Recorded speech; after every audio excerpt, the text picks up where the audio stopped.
So in the previous video, we have covered all the basics and do a crash course on registers. Okay, so from this video onwards, I'm gonna start all about buses. So I concluded the registers in one video, but bus will be upon like 3 to 4 videos. So hold the patience and take some popcorn and enjoy. So what is bus? So in initial introduction video, I have shown that bus is like a bridge that connects between the all the components of the computer. So it's nothing but the path that allow to share the data between components of the computer. Okay, so there is three type of buses, that is address bus, data bus and control bus. So I gonna cover it in very short. So in exams, try to draw the diagrams I have made. This will give you fetch the full marks, except the definition part. In definition, just write the definition and draw the picture. So there is mu p, that is the CPU. Ignore this.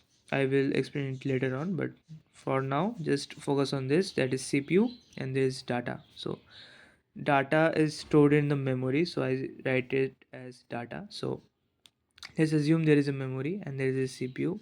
I'm not hearing taking another type of architecture. I'm taking a simple architecture. So this is the architecture. There is CPU and that is connected with input output, and two things, that is CPU and the data, the memory is connected. They are connected between the address bus, that is unidirectional, there is control bus and there is data bus. Okay, so I hope you are seeing this. So uh, let's see one by one. So what is address bus? Address bus is unidirectional, hold the address of the memory location of the data and read from it. Okay, so mainly what address bus do, if there is a data, let's suppose there is some x or y or z, so it here read the data. There is in position a or position 1 there is x and y, and it sends the address. Okay, it takes the address of the data. So this bus, what it does, it's hold the address of the memory location of the data, read from the CPU, and the data flows from CPU to memory. Okay, so these are the 3 points you have to mention and draw the diagram and it's done.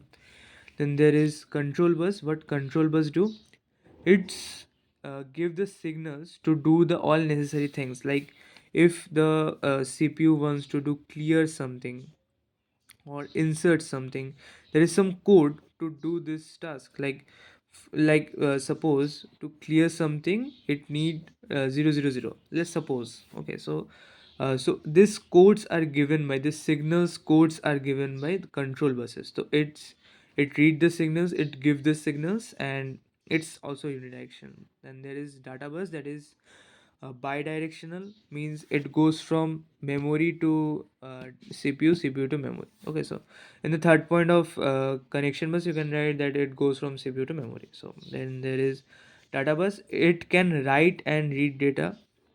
It bought data through this bus, I mean data brought by this bus, so it goes from CPU to memory again. So yep, this is all about the crash course of buses. You get the overall introduction to buses. Then I will cover not everything, but the two approach. One is uh, common buses, that is we will implement all three together with demultiplexer and with the basics. So there's more two concepts, and after that buses will be covered. So I will see you on the next one.